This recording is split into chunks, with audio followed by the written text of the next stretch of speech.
Fala pessoal, bem-vindo a mais um vídeo do nosso canal. Pois é. E hoje a gente vai falar de um assunto polêmico Como também, sempre. como sempre. A gente tá um pouco resfriado, você vai ver que a gente tá meio nasalado, mas não repara disso não, que tá difícil. Somos paulistanos, né, pessoal? Vocês entendem. Tira a casaca, põe casaca. É isso. Então assim, galera, vamos lá. Qual que é o tema de hoje? Você já sabe que você leu o título, né? Mas é taxação sobre rico, né?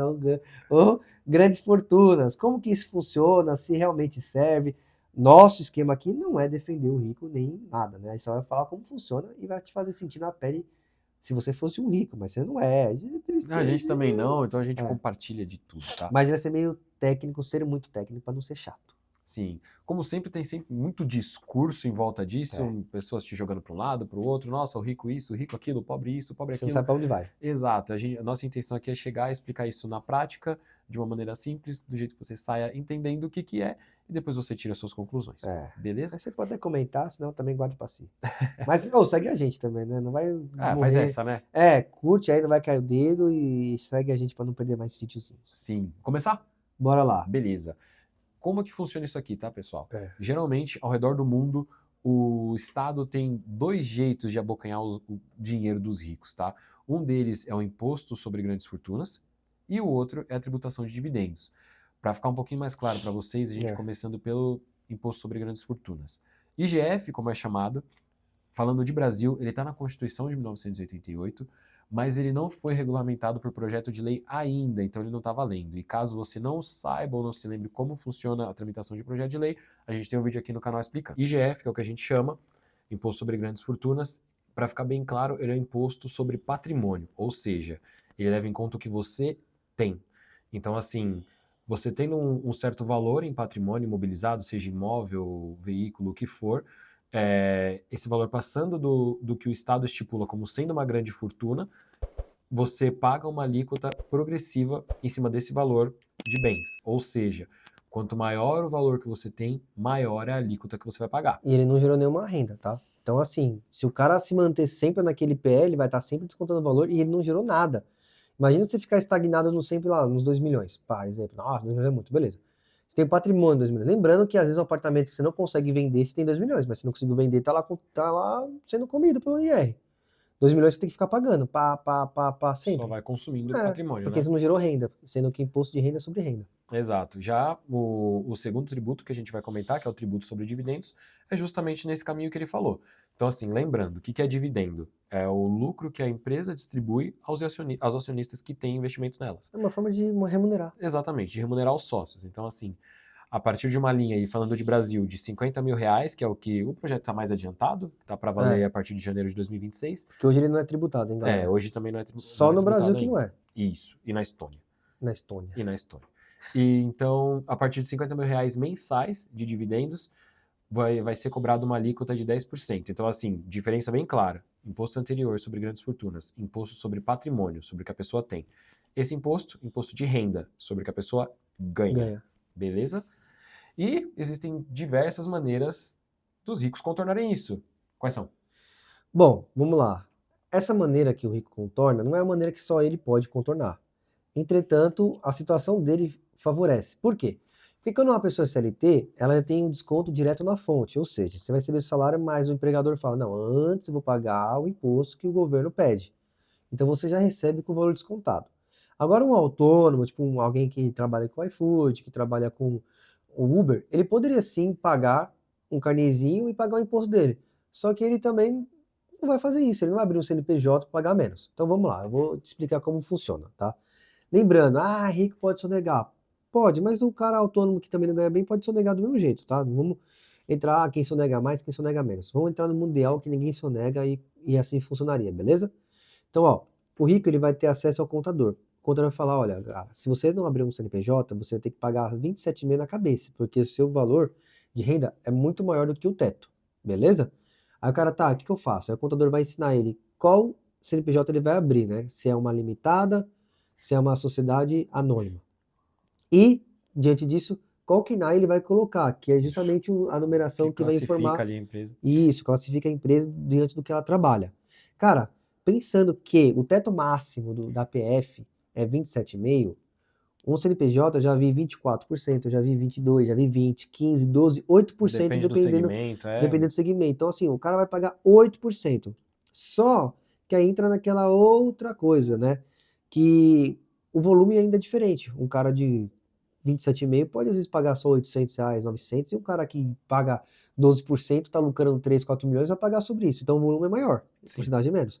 Mas beleza, aí você fala, tá, agora entendi o que ele faz. Tá, e como que ele recebe o dinheiro? Temos duas formas do acionista remunerar a si próprio. A primeira é pelo Prolabore, que é o seguinte, ele estipula o valor lá, o salário mínimo, ele estipula um valor mensal para ele.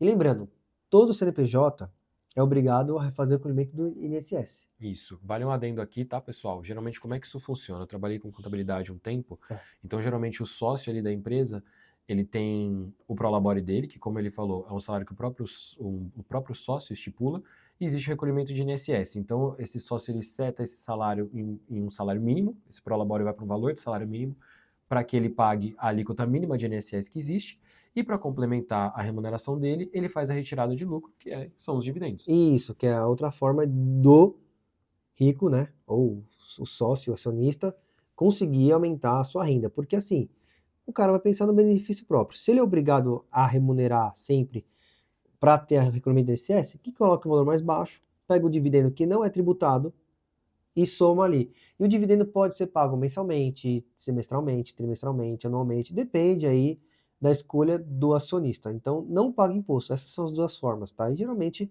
ele vai escolher o dividendo justamente para pagar menos impostos, tá? Mas sobre o lucro ele já paga o imposto, mas ele não paga sobre a renda dele. Exato. Seria meio bitributação, né? Já foi tributado no lucro, na hora que ele retirar vai ser tributado de novo, é meio E é maluquice. para ele mesmo, ele não tá pagando funcionário. Se ele tiver funcionário também é outro trâmite, que ele também vai Isso. pagar imposto. Outra coisa. E, bom, como que geralmente as coisas funcionam na prática e quais seriam as consequências disso, tá? Isso. Vamos parar pra pensar. Eu não vou nem falar pra você parar pra pensar como um rico. Você pode até, talvez até... Pense igual a gente, É, pense igual você, pensa igual tá? você, mas se coloca também que o rico pensa igual você, independente se for pensamento diferente, mas Exato. existe os valores próprios aí, né? Isso. O ser humano está sempre fazendo conta na cabeça.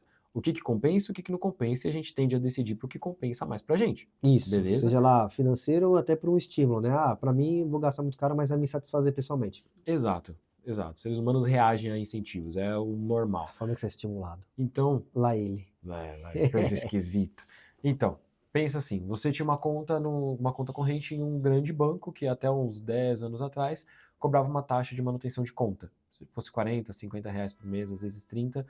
E aí, de repente, a gente teve um banco novo, que é uma fintech, né? Que é Que do chegou fintech. e ofereceu uma conta corrente para as pessoas sem a cobrança dessa taxa mensal.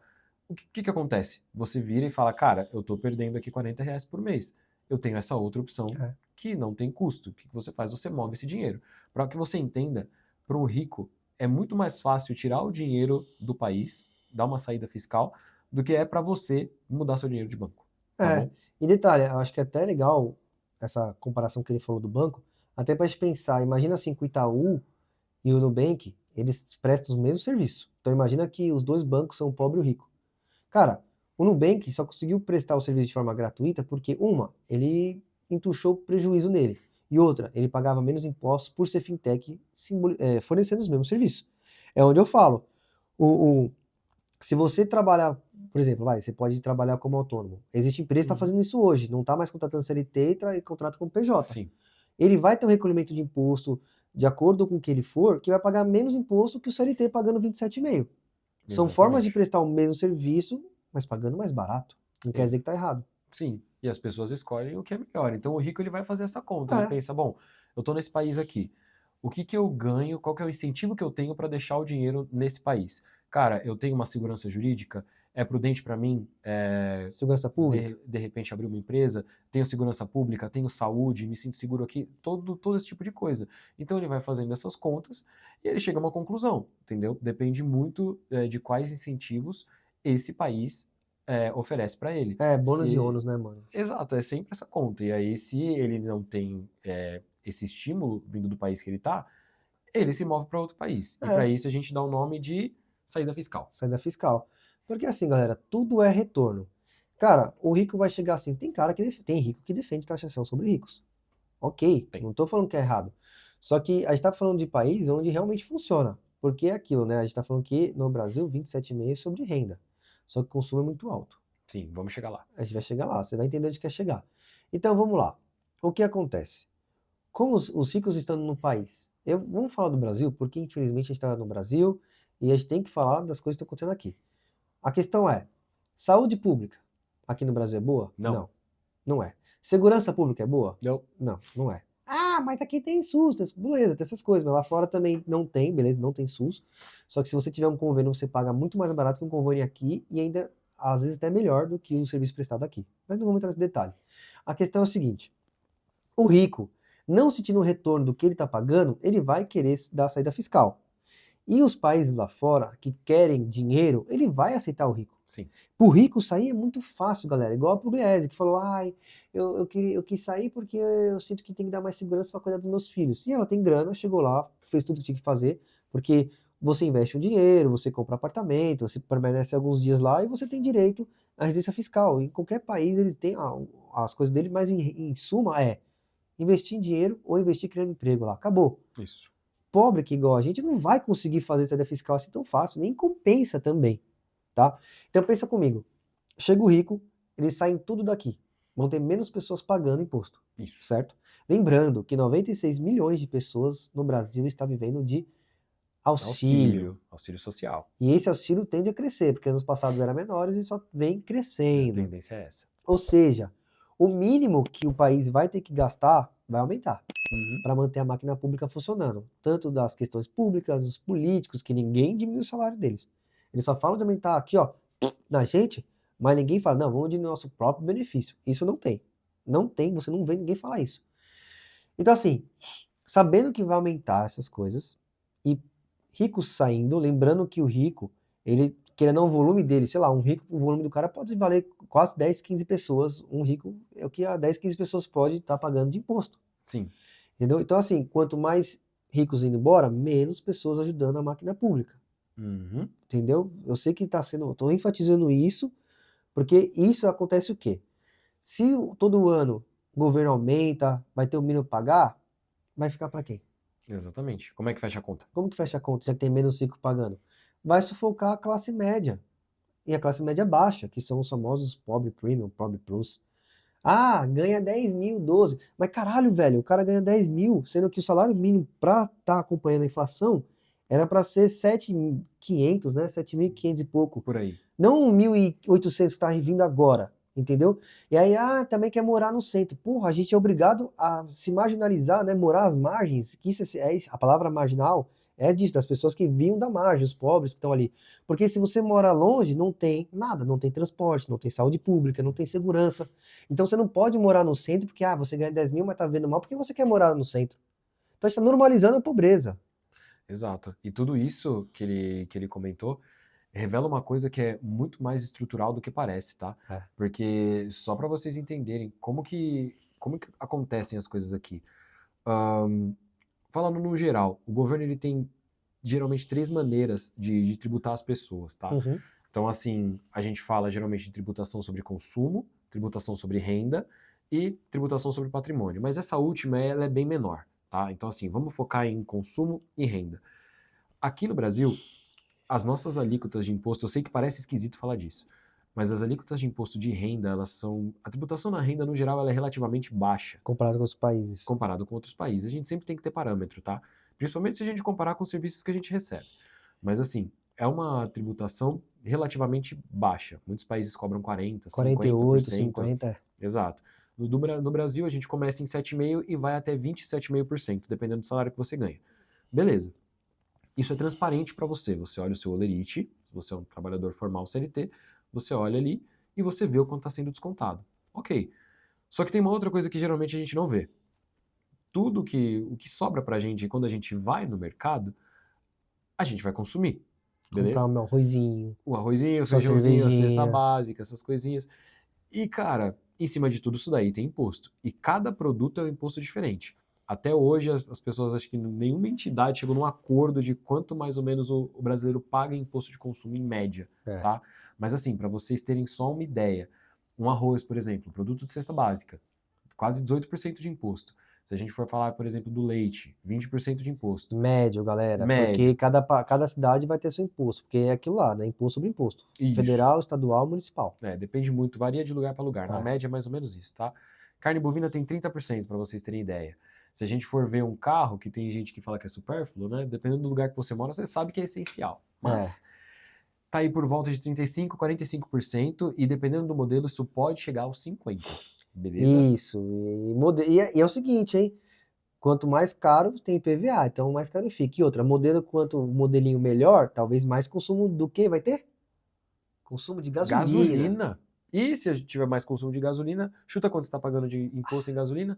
52%. Aqui, ó, no cozinho. Beleza? Então, assim, não é uma coisa tão, como é que eu posso dizer? O consumo aqui, ele é muito punido por esse sistema. Isso. Tá? E assim, isso coloca a gente num ciclo de pobreza que não tem fim. Porque se parar para pensar, existe imposto para contratar, existe imposto sobre folha de pagamento, existe imposto para demitir. Depois que você recebe o seu salário, você tem o imposto sobre a renda. O que sobra você vai consumir, tem imposto sobre consumo.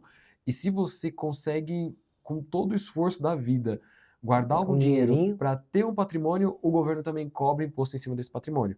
Então, assim, isso nem chega a ser uma romantização da pobreza, é quase um culto. E assim, galera, a gente não tá em nenhum momento falando, ele citou que tem imposto para contratar, para demitir, ninguém tá falando de que, o patrão ganha muito. Não, a gente Não. tá falando disso, a gente tá falando de como é a carga tributária e mostrando que, tipo, a máquina pública ganha muito dinheiro, mas também não sabe gastar, porque nada funciona. Me Exato. fala uma coisa, todo mundo, eu sei que não tá numa pauta, mas todo mundo que elogia o Brasil é pelo povo, não é pelo que o país fornece. País é quente, o país todo mundo gosta um do outro, o público é legal, mas ninguém tá falando do serviço público do país. Sim. Tá? Essa é a nossa pauta. Que aqui, Estrutura de país. né? a estrutura em si, arrecada dinheiro pra caramba. O Brasil tem potencial para ser um dos maiores do mundo, Sim. mas devido a toda essa estrutura, né, que acaba diminuindo o nosso poder de crescimento justamente por causa do consumo. Uhum. É horrível, porque assim, a gente pensa, vamos pensar assim, que todo ser humano é um ser humano. Ele vai pensar no benefício próprio. Sim. O rico vai querer também o benefício próprio. Sim. Igual o pobre. Igual o pobre. Só que é o seguinte, o pobre que é CLT não tem como, ele vai ser descontado na fonte. Agora vamos pensar nas pessoas que são informais. E por sinal, galera, informalidade é ruim pro Brasil. Tanto que muitas coisas estão vindo também de taxas, estão querendo achar formas de taxar, de cobrar imposto dessas pessoas que são informais. E não necessariamente eles são ricos, tá? Pensa comigo, Não. iFood é informal, o 99 Food agora é informal, o Uber é informal. Tudo que você faz, que você não é CLT, que você tem que pagar um carnezinho, é informal. Se você é cabeleireiro também e não paga nada, é informal. Se você emite nota, é informal. Eles estão procurando formas de diminuir isso porque eles estão precisando arrecadar mais. Você entende? A época que a gente mais arrecada do ano, da história do Brasil, a gente está batendo recorde de imposto. Ano atrás de ano. Atrás de desde ano. 2023. Entendeu? E falar que o rico paga mais impostos não é bem assim. Na parte da renda, ele não paga, ele paga menos em porcentagem, mas em volume ele paga mais. É importante a gente deixar isso bem claro, tá? Geralmente a gente escuta muito essa conversa de que o rico ele paga pouco imposto e o pobre paga imposto demais. Se a gente pegar o que ele falou com relação à renda, a gente tem todos esses ajustes e todos esses meios que são legais que os ricos fazem para pagar menos tributo, tá? O CNPJ que um pobre pode fazer também, tá? Também. Não é só coisa de rico. Mas vamos pensar um pouquinho no consumo, por exemplo. Aí que entra a magia, né? Onde pesa. Exatamente. Você vai comprar uma geladeira, por exemplo, e um rico vai comprar uma geladeira, o imposto para vocês é o mesmo. Não, tem lá, mano. O pobre paga mais, paga mais. Tá Tá lá. Tá destacado. Para você que é pobre, Depende paga. do quanto você ganha. Você paga mais ou menos. Mas assim, pensa na proporção de gasto dessas duas categorias. Um rico, proporcionalmente, ele gasta muito menos com consumo do que o pobre. O pobre, ele praticamente o salário todo, a remuneração toda dele vai para o consumo. Então, proporcionalmente, acaba que o pobre acaba pagando mais imposto, bem entre aspas, tá? Muito bem entre aspas mesmo. Mas esse sistema, ele é desenhado justamente para ser punitivo. Essa economia baseada em consumo, ela pune o pobre. Ela pune o pobre. E assim, galera, ele falou que o rico vai consumir menos. Proporcionalmente. Mas, proporcionalmente, não quer dizer que ele compra menos que o pobre. Exato. Não, o que ele quer dizer é que o valor que o rico paga nos impostos sobre tributação de consumo, tipo, o rico vai comprar arroz. Cara, sei lá, em São Paulo tem arroz Camil. O pobre usa Camil, o rico também usa Camil. Aí o cara, porque o cara fala, não, eu gosto muito do arroz. Aí o cara fala, não, eu faço questão de pagar mais caro no caminho. O pobre fala, não, o meu orçamento pesa, mas eu gosto muito de arroz, caminho é o melhor. É exemplo, tá? Tem gente que faz isso, que tem a preferência dele. Só que é o seguinte, aí você pega um caminho que é R$ 6, 1 quilo, exemplo. Aí ele tem 20% de imposto. Uhum. Aí você tá falando de 1,20 de imposto.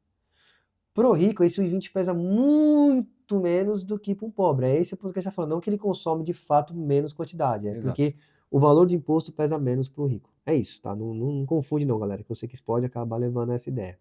Sim. E assim, de verdade, gente, a ideia aqui não é defender rico, Não mesmo. tá? A gente sabe a nossa posição e a gente sabe o país que a gente vive, a gente tem É, noção da realidade que é aqui. Então, assim, a preocupação do povo aqui quando não é sobreviver é basicamente, assim, conseguir pagar as contas e conseguir fazer uma compra decente para a família. A gente tem consciência disso. Mas, assim, existe uma estrutura que é desenhada e um grupo que é muito interessado em manter uma parcela da população pobre. E assim, se você ficou até aqui e você prestou atenção no vídeo, você já se ligou que a gente não está falando necessariamente dos ricos no geral, mas de um grupo bem específico dentro dele. Pois é. pois é.